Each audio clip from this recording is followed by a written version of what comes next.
so this is the review class of cloud computing, and the main topics we did in this module were focused on big data, business models, and the definition of a cloud, what we mean by cloud computing. And then we speak about Docker, part 1 and part 2. Then we discuss distributed computing as a concept starting many years before cloud computing. And then we speak about RESTFUL API, web services, and the cloud computing models that we have, like infrastructure as a service, and platform as a service, and software as a service. Then we discussed the importance and the difference between grid computing and the cloud computing. And we did also use cloud storage and cloud database like SQL. Then we introduce you to the concept of NoSQL and why we need it in this cloud infrastructure. And the most important topic we finished the module with was cloud security. The implications of cloud security, the big debate about the cloud, whether it is secure or it's not secure. So as a summary about big data, and I think you had a good understanding of big data, there is like 4 challenges. The most important things, like the takeaway lessons from big data, is they are large to be measured in exabyte or gigabyte. Data won't fit on a single device or in a single data center, and data needs to be processed to become useful. I think this is the most big challenge we have in big data. And data will naturally be more distributed. It is by the nature the data that we gather should be distributed. And once the data are distributed, this means we have to have a good data management, a good means to transfer the data from one location to another in a secure way. Now, we back again and we try to define what we mean by cloud computing according to an IST. And the cloud computing is a model for enabling convenient on-demand network access to a shared pool of resources. And we mean by those are the computational resources like network service, storage, applications, and many other services that we have been dealing with. And those services can be rapidly provisioned and released with minimal management effort. We give the business, a startup, the minimum of hassle to manage those cloud resources. And this is largely different from the way how we manage our computational service hosted on site. And this cloud model promotes availability and is composed of 5 essential characteristics. We will speak about them later on. The most important thing about this definition is the definition itself and the service model that we are using and the 4 deployment model that we have. So let me now explain what we mean by the characteristics of cloud computing. In a nutshell, we can speak about on-demand self-services. We can speak about broad network access, rapid elastic and measured services, and resource pooling. And you have to be able to define each one of them. Now, when we speak about deployment model, how we could deploy a cloud computing model, we have 4 types. We have the private cloud, and I don't think you have dealt with the private cloud yet, but you will. Like if you work, for example, for a company like Microsoft, they have the public cloud, which is Azure, that everybody have access to it. And for their projects, for their employee, they have their own private cloud, which are limited to a specific group of people to access. And then we have community cloud, as example, Azure, AWS, Google Cloud Computing, and DigitalOcean, and many others. And we have also public cloud, and we have a hybrid version of them, which are a mix between private and public, private and community, and so on. Now, the business model advantage of cloud computing, and this is like a typical exam question. I want you to understand the impact of cloud computing over businesses. And you can discuss this from the following issues or from the following topics. First, it's simplified customer acquisition, elastic demand, utility pricing, and developer ecosystem, and business can make relatively low risk comparing to going and buying loads of hardware before they know really what are their requirements, what are their demand, and so on. And they could provide businesses with a strategic investment inflection point more visible. When we speak about virtualization, there is two things: full virtualization and para-virtualization. I think you should go and define those. You should be able to define both of them and distinguish the difference between of them. Okay? Now, what we mean by cloud infrastructure or virtualization in the cloud leads us to have different infrastructure or type of services that we can offer. The first one is software as a service. And the second one is a platform as a service and infrastructure as a service. Now, let me just quickly discuss or review those. Software as a service, you give the customer a service to use without zero installation, zero configuration. The customer could use it out of the box without any hassle. Now, this is the formal definition that I would like to see in the exam paper. And I want you to be able to give me some example about software as a service. Example of them: Gmail, Dropbox, Office 365, SoundCloud. There is so many of them. A service that we can use, we just only register, sign in. We don't install, set up, or do anything with it. We can use it straight away. The second type, which I think you haven't really worked with in this course, unfortunately, this year I haven't really give you the chance to work with the platform as a service, where you are given not a software, you are giving a platform where you have the ability to deploy your code. So imagine that this is like a cloud-based IDE. A very famous example of it, it's Nitrous. Google App Engine is the famous platform as a service that you can think about, Cloud9, and recently Azure released Visual Studio on the cloud, which means you can have access to a platform where you can build your software, but you cannot install operating system, you cannot install libraries or anything like that. It's just only a platform to write your code. The third type, which is basically the one we have been using in this course, it's infrastructure as a service. And the infrastructure provides the customer the ability to build the whole platform stack, from network, from storage, from operating system. And the best example about it, it's Google Cloud that we have been using. We have also AWS, Azure, and DigitalOcean are best examples of infrastructure as a service.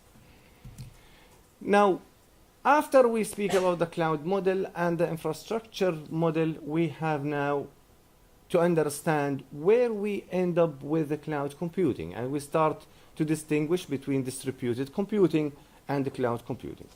So what are the advantages of distributed architecture?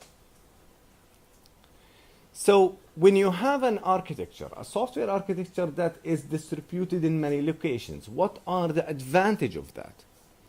Enable the creation of a new business which may otherwise not exist. You can now host or deploy your software in many regions. Cloud be entire new startup or new business units within existing companies. Low friction, low cost acquisition, facilitate a relative risk-free a trial and error, and publish the cloud trophies, allow rough cost estimate to be made. Now these are like the advantage of distributed architecture within the cloud. It's not the formal definition of distributed computing, but you have to know that. And at least you should be able to distinguish between distributed computing and cloud computing.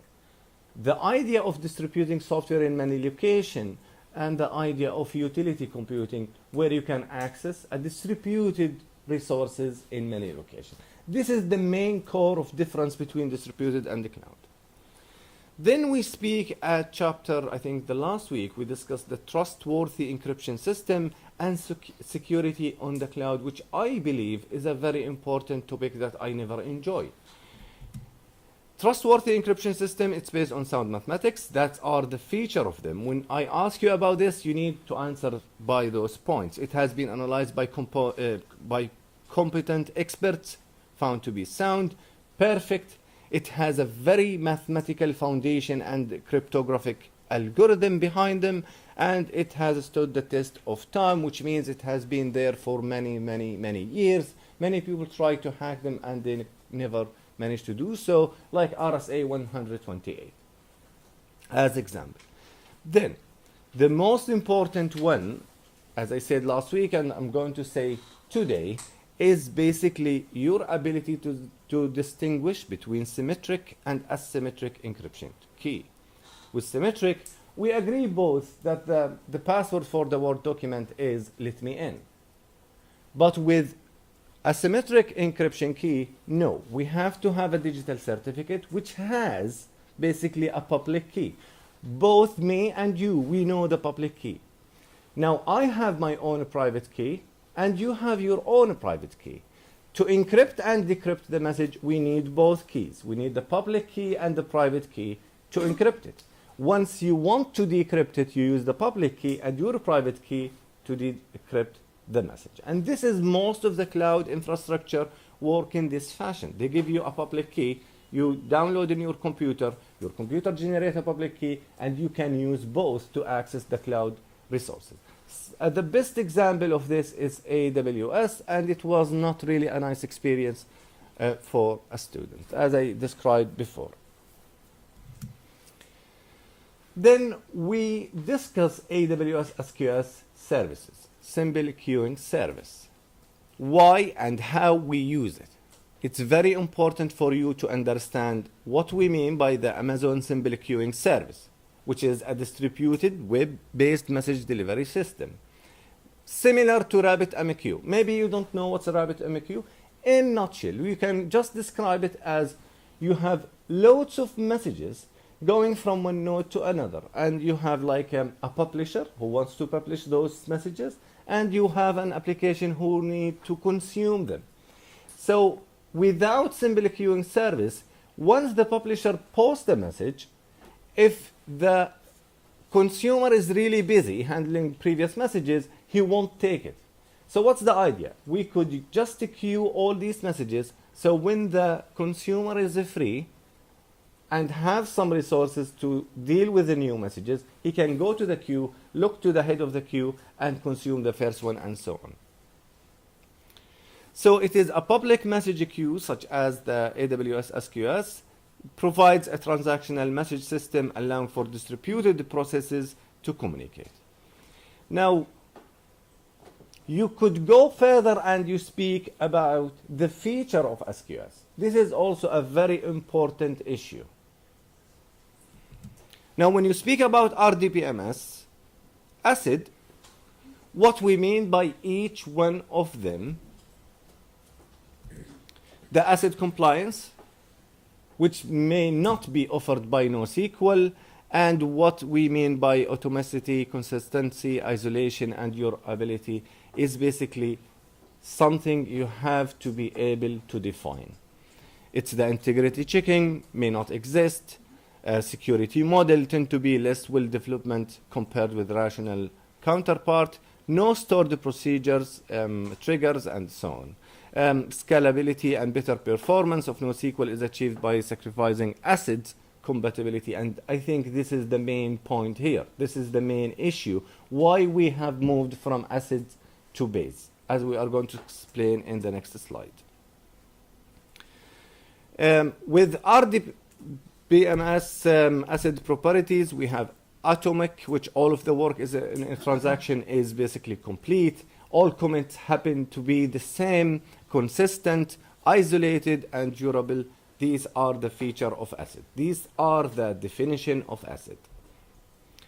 When speak about NoSQL base, which basically available soft state eventual consistency transaction, which means that we have available, we have the best effort to make the data available for the end user, but with soft state, and we have a weak consistency, which means a stalled data could be exist. An old version of the data could be viewed by the customer, which should not. You have not now managed a high level of consistency between the data and the commit on the database. It's available, best effort, approximate answer is okay, aggressive and simple and faster. And the reason why it's faster, I explained to you last week, 2 weeks ago, the concept behind NoSQL, which is a very famous popular design pattern we have in software engineering called basically the lightweight design pattern, where we can decode the data in key value pair, which is basically perfect when you have unstructured data or a schema-less data. Relational database following a mathematical model of algebra. All the join and inner join and outer join are basically math. It's a set theory.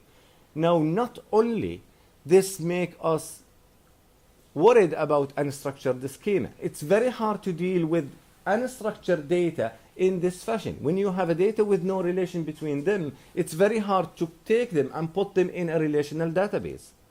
And this is why they managed to invent something else which is less schema-less and unstructured, like NoSQL.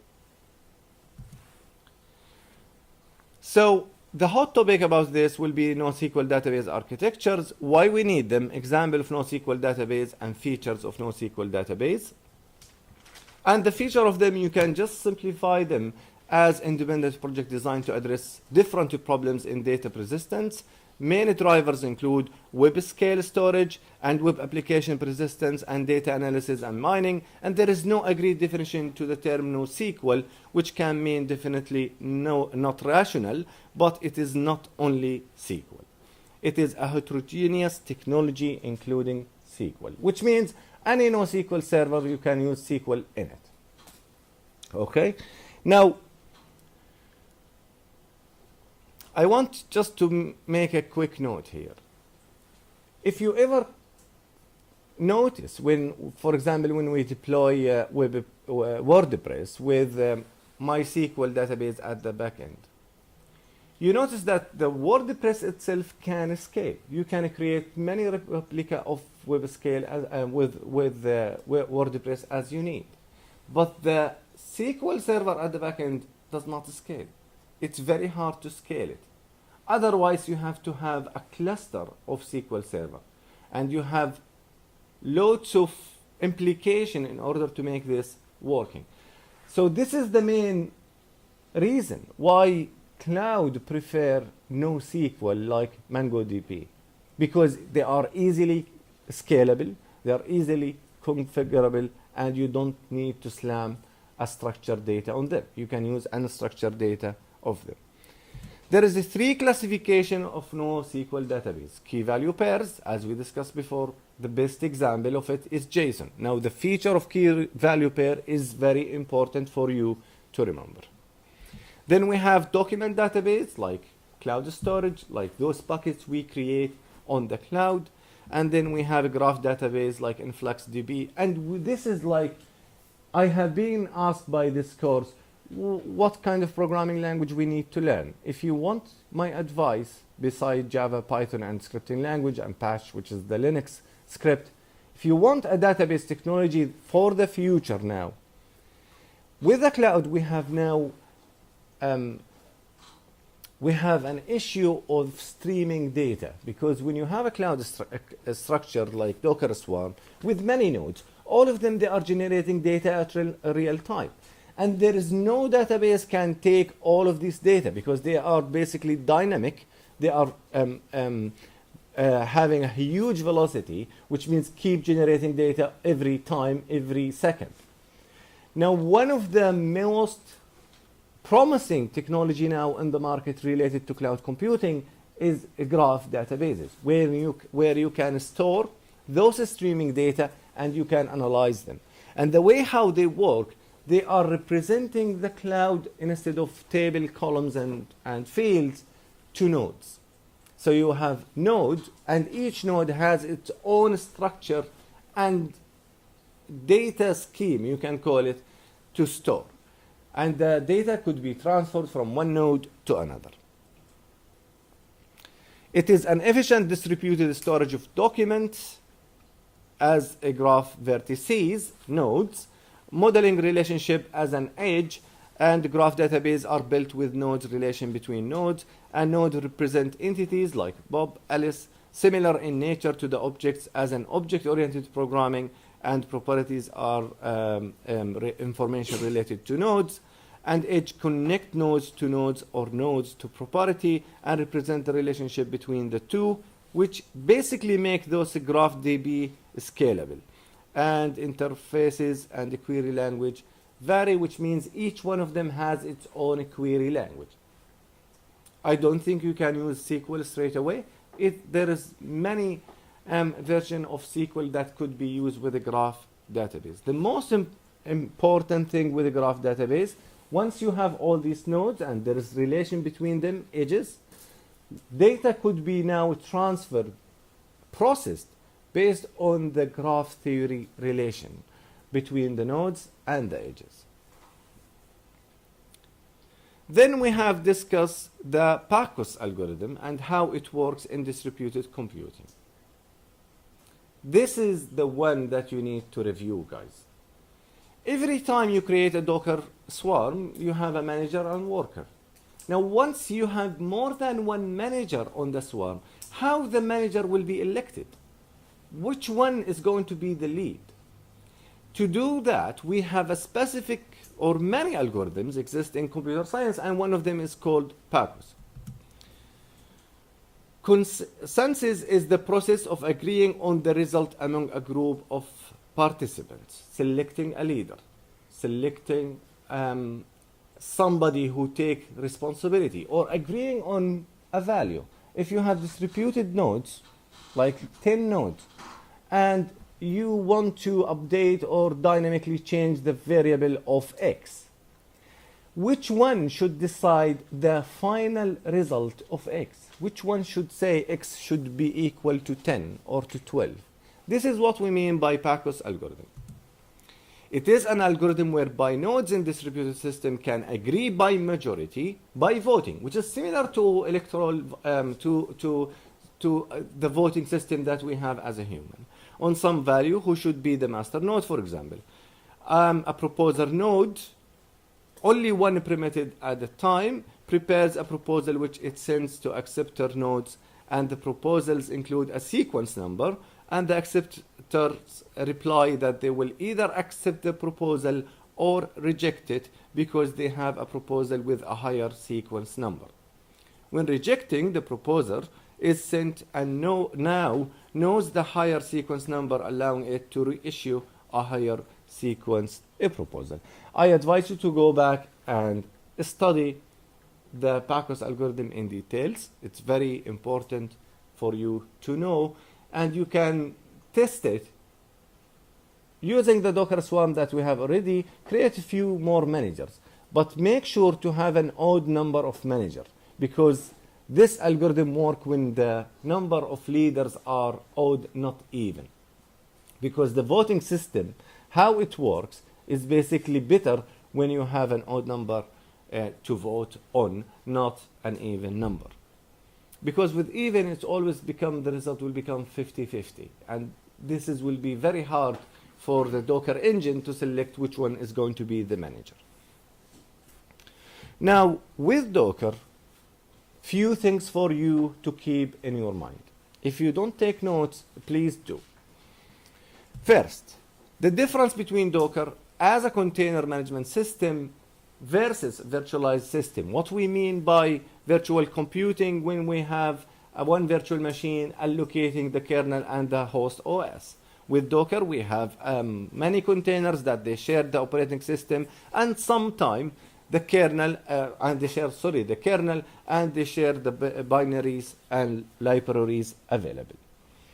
Then the concept of Docker entire operability, how those Docker containers could work together, and the continuous deployment, which was the first question in your assignment, which Docker enables any application and its dependency to be packaged up as a lightweight, portable, self-sufficient container, etc. And I think most of you did this or answered this question very well.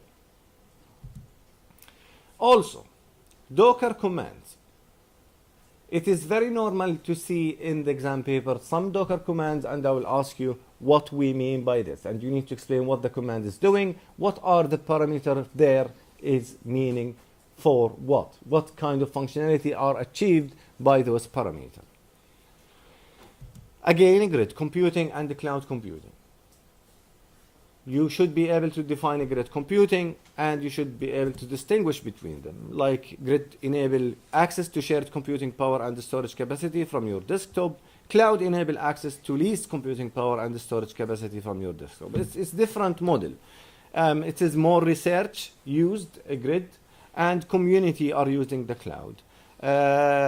Research, it allow, for example, grid computing allow a high level of collaboration between research organization. Cloud are basically a commercial and business model used by research and generic people and community and generic IT needs.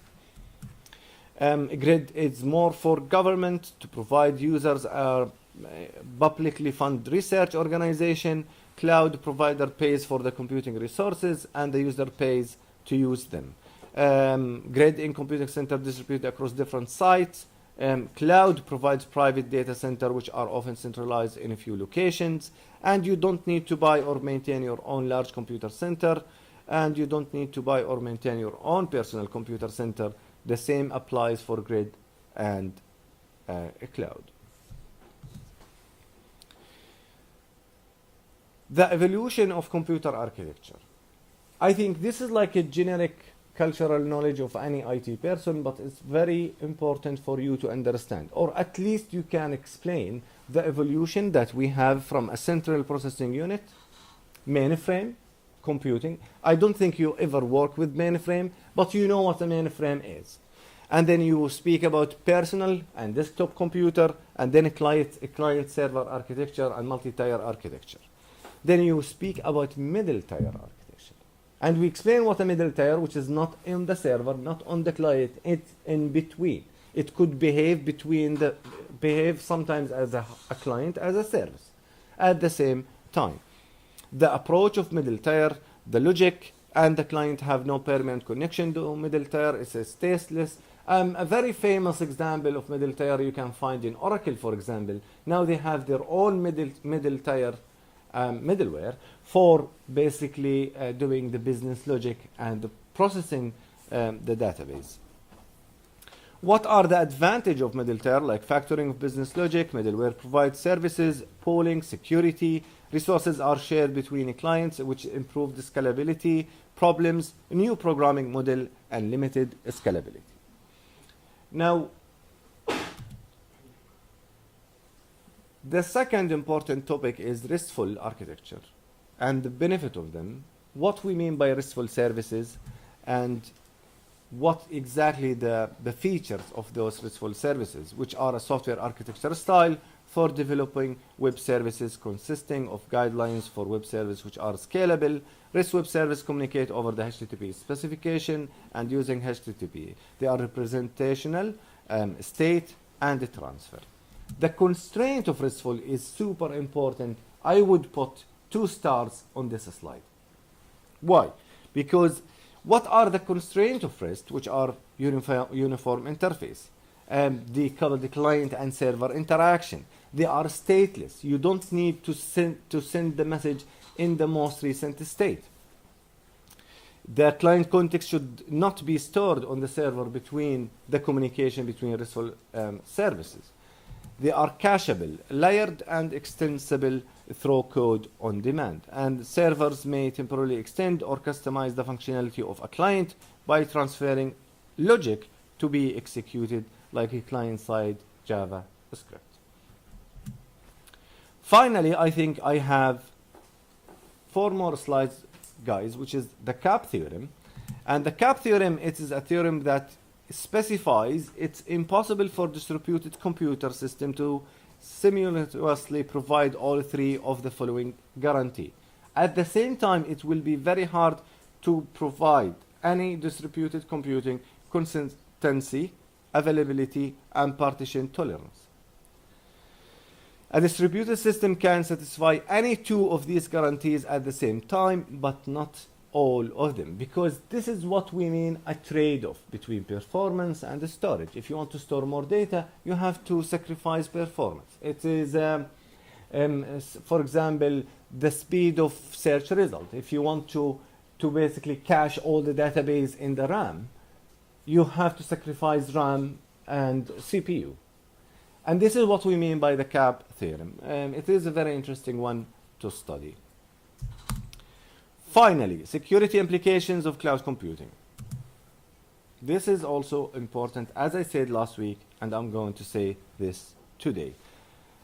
The lack of physical custody, subject to generic security settings offered by the service vendor. If they decide this is the security measures that they are going to use, nothing you can do about it. Lack of transparency. They won't share their security procedures with the customers for many reasons. For patent loyalty, not to revealing their secrets for hackers, and so on. Lack of trust. Vendor unlikely to disclose the details of their security architecture. Data need to be copied over in secure media. The data should be replicated from, let's say, the data center we have in Ireland to the data center that they have in New York. And this data will be transferred via the network, the normal network. And this network is not super secure. Anyone could, man in the middle could intercept the message and read the content of the data. That was, guys, the most important topics that we have covered in cloud computing. Thank you. The exam. So basically in the exam, you have to answer question 1. And this question is the most important one, which is 50%. So yeah, it is 50%. It is half of the exam. And then you have to answer question 1 and 2 of the other 3. So you have to answer 2 out of 3, and you have to answer question 1. Normally question 1 will be a generic knowledge about the cloud. Those hot topics that I just mentioned normally will be given in the question 1. Let's say define, for example, or give a definition for private cloud, identifying and describing 4 key characteristics of them. Explain the difference between SAAS and IS.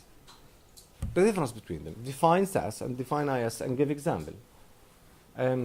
Software as a service, Gmail. IS is basically Azure, AWS. Distinguish between public, private, community, cloud. The one that I just defined in the slide. Briefly describe the evolution of computer architecture, which in your contributed to the concept of utility computing on distributed computing, to distributed software system, which is basically the answer was in one of my slides. Explain your understanding of RESTful architecture and describe 4 key characteristics. Define RESTful and say it's stateless, cacheable, and so on. Once you finish question 1, you will have like 50% of the whole exam. And the others will be like small questions with 25 marks each. For example, describe the function of the following Docker commands, and you had this in your assignment. It was taken from here. Big data, and I saw many of you just sharing their practical and real experience. They give me some authentic example about their understanding of big data, and feel free in the exam to do that. I don't want you just to follow and just, it's not a history lesson, just to tell me big data is something. No, I have seen some amazing example of the assignment where people really share their knowledge of big data, some concepts or some experiment that they have done, or some some big story it's happened with their relative about the concept of big data. This is a sample a question. Describe the key features of AWS Simple Queuing service. Give example of how it can be used to facilitate the communication of distributed larger scale applications. You can draw a figure, a diagram, to show exactly what or how SQS is basically working. Identify and discuss the key differences between distributed computing and the grid computing. Now this is a tricky one because you have to speak about distributed computing, what we mean by distributed computing, and to figure out the difference between a grid and distributed. What does the CAP theorem state and how this is relevant to constructing distributed application? Maybe illustrate your answer in the diagram. The CAP theorem diagram I show in my presentation is sufficient to meet this requirement. The CAP theorem itself diagram. Identify and describe 3 classifications of NoSQL database and give example of 2 NoSQL database. Explain the model in the context of cloud database management system. Graph key values and document and column. Discuss 8 security implications of cloud computing. This is as well one of the possible questions in the exam.